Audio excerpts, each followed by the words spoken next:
تو دردوں کے لیے دردوں کی دوائیاں دوسرے نمبر پہ۔ میرے محترم بھائیوں، دردوں کی بہترین دوائی، ایک گلاس دودھ لو، ایک گلاس، کوشش کرو گائے کا دودھ لو۔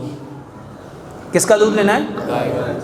آدھی چائے کی چمچ ہلدی ڈالو، آدھی چائے کی چمچ دار چینی ڈالو، آدھی چائے کی چمچ سونف ڈالو، 2 سبز الائچیاں ڈالو، 2 لونگ ڈالو، اس کو اتنا پکاؤ مٹی کی ہانڈی میں کہ وہ 1 گلاس پونا رہ جائے۔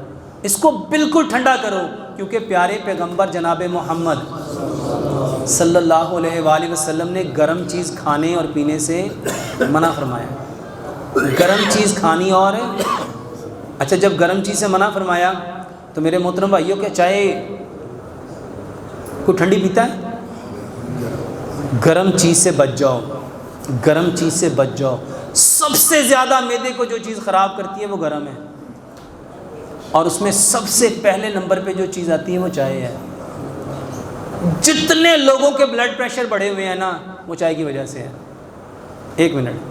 اور جوڑوں کا درد، پٹھوں کا درد، جسم کا درد گیس کی وجہ سے ہے، اور جتنے لوگوں کو گیس اور تذابیت ہے اس کی سب سے بڑی وجہ چائے ہے، اس کی سب سے بڑی وجہ۔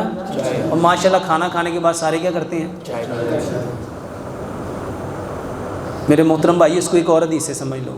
نبی صلی اللہ علیہ وآلہ وسلم نے ذبح کا گوشت آیا، آپ نے نہیں کھایا۔ ذبح کا گوشت آیا، آپ نے نہیں کھایا۔ کیوں نہیں کھایا؟ آپ نے فرمایا یہ ہمارے علاقے کا نہیں ہے، یہ ہمارے علاقے کا نہیں۔ حکیم لقمان فرمایا کرتے تھے، جو جہاں پیدا ہوتا ہے اس کی ضروریات کی چیزوں کو اللہ وہیں پہ پیدا کرتا ہے، اور چائے ہمارے علاقے میں پیدا، چائے ہمارے علاقے میں پیدا، اس سے بچ جاؤ۔ یقین جانو اس سے بچ جاؤ گے نا، اور یقین جانو سر درد کے لیے لوگ پیتے کیا ہیں؟ آج میں آپ کو بتاتا ہوں چائے کرتی کیا ہے۔ میرے محترم بھائیوں، ایک بندہ 60 سگریٹ پیے نا، کتنے سگریٹ؟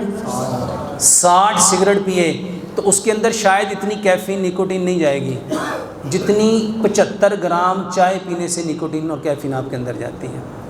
آپ سگریٹ پیتے ہو، کش لگایا، دھواں اندر گیا اور باہر نکال دیا، لیکن چائے کہاں جاتی ہے؟ میرے بھائیوں، اس چائے سے بچ جاؤ، دردوں کی وجہ ختم کرو، دردوں کی وجہ ختم کرو۔ درد کو ختم کرنے کی کوشش، جب آپ وجہ ختم کرو گے، یقین جانو بیماریاں بھی ٹھیک ہو جائیں گی۔